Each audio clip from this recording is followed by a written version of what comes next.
اگر کوئی مخلص مل جائے، قدردان مل جائے، آپ کو رسپیکٹ دینے والا، بے لوث پیار کرنے والا مل جائے تو اس کی قدر کیا کریں، اور اگر کوئی منافق، غدار چھوڑ جائے، بھاگ جائے تو خدا کا شکر ادا کیا کریں کہ کسی غدار سے جان چھوٹی ہے۔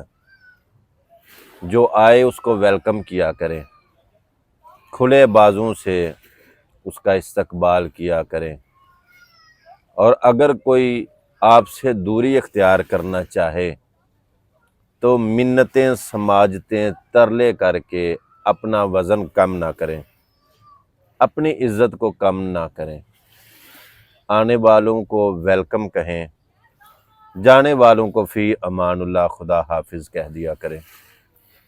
اپنی زندگی کو ایسا روگ نہ لگا لیا کریں کہ کوئی چلا گیا ہے تو اب میرا کیا بنے گا۔ کوئی بھی شخص، کوئی بھی لمحہ آخری نہیں ہوتا۔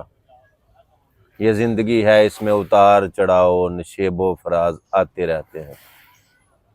اور میری بات سنیں، جو کچھ گم ہو گیا ہے، جو آپ سے چاہتے نہ چاہتے ہوئے نقصان ہو چکا ہے، اس کا غم لگا کے اپنے آپ کو ڈپریشن کا مریض مت بنائیے۔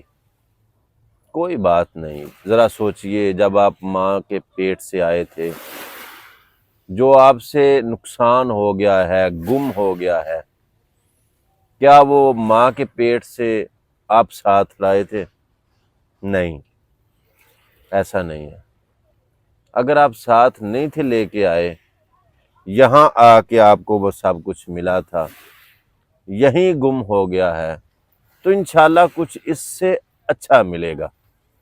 یقین رکھیں، اللہ کی ذات پہ بھروسہ رکھیں، کامل یقین ہو، کیونکہ جو یقین کی راہ پر چل پڑے انہیں منزلوں نے پناہ دی، جنہیں وسوسوں نے ڈرا دیا وہ قدم قدم پر بہک گئے۔ اللہ کبھی بھی اپنے اوپر یقین رکھنے والوں کو مایوس نہیں کرتا۔ مایوسی ویسے بھی گناہ ہے، اس کی رحمت سے مایوس نہیں ہونا۔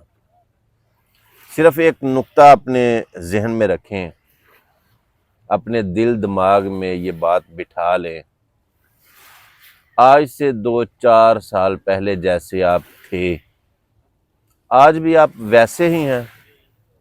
آپ کا جواب ہوگا نہیں۔ چینجنگ آ چکی ہے، تبدیلی آ چکی ہے، جسامت میں، رنگ ڈنگ میں، طبیعت میں، مزاج میں تبدیلی آ چکی ہے۔ تو آج سے پہلے جیسے آپ تھے، آج آپ ویسے نہیں رہے، تو آنے والے وقت میں بھی آپ ایسے نہیں رہیں گے جیسے آپ آج ہیں۔ انشاءاللہ وہ بہتر نہیں، بہترین کرے گا۔ اور اللہ رب العزت سے دعا ہے کہ میرا اللہ آپ کو پوری دنیا، سارے جہان کی خوشیاں عطا فرمائے۔ اللہ رب العزت آپ پہ اپنی رحمتوں کا سایہ رکھے، آپ کی فیملی کو، آپ کے خاندان کو اللہ رب العزت اپنے حفظ و امان میں رکھے۔ مجھے بھی اپنی دعاؤں میں یاد رکھیے گا، پھر ملیں گے، دعاؤں میں یاد رکھیے۔ اللہ حافظ۔